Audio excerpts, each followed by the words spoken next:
Bismillah walhamdulillah wassalatu wassalamu ala rasulillah.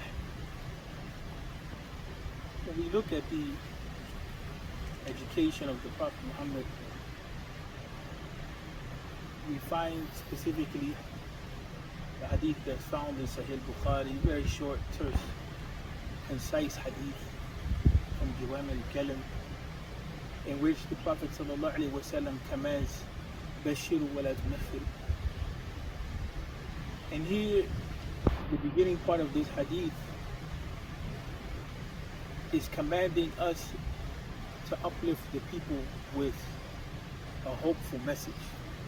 That's what we find that Islam was in the beginning of the prophetic era. It brought hope to the people.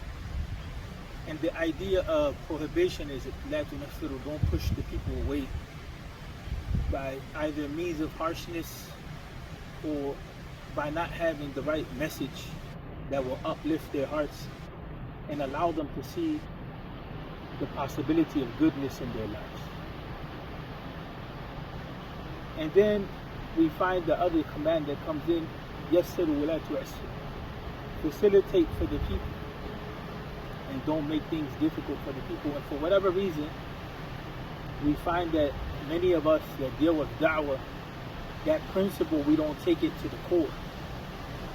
And it is a reflection on the Quranic reality overall. The Quran constantly reminds us of how it is that it consoled the Prophet Muhammad ﷺ and brought goodness, and at the same time how life is full of ease. And so with that said, we want to remind ourselves and others that it's important to take that approach when it comes to da'wah. Beloved brothers and sisters, in the beautiful hadith that Sheikh Yusuf, mashallah, spoke about, we find that many of the individuals, they give, mashallah, that glad tidings.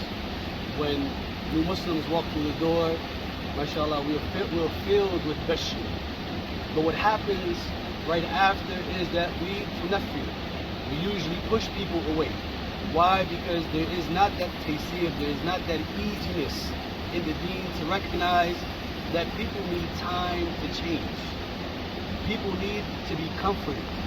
People need to know that Islam is what brings peace to the heart and the mind. That transformation was done over the span of 23 years during the life of the Messenger of Allah sallallahu alaihi wasallam. It wasn't overnight.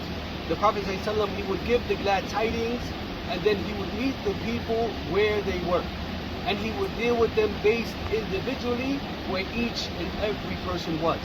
And this is part of giving them the glad tidings and being easy with them, inshallah ta'ala, so that they can continue to, mashallah, journey towards Allah subhanahu wa ta'ala. Do not push the people away. Help them in that journey. Remember, inshallah ta'ala, that life is difficult, and inshallah ta'ala, we're trying to make it easy for them based on the revelation of Allah tabaraka wa ta'ala in this beautiful hadith. Make things easy and don't make them difficult.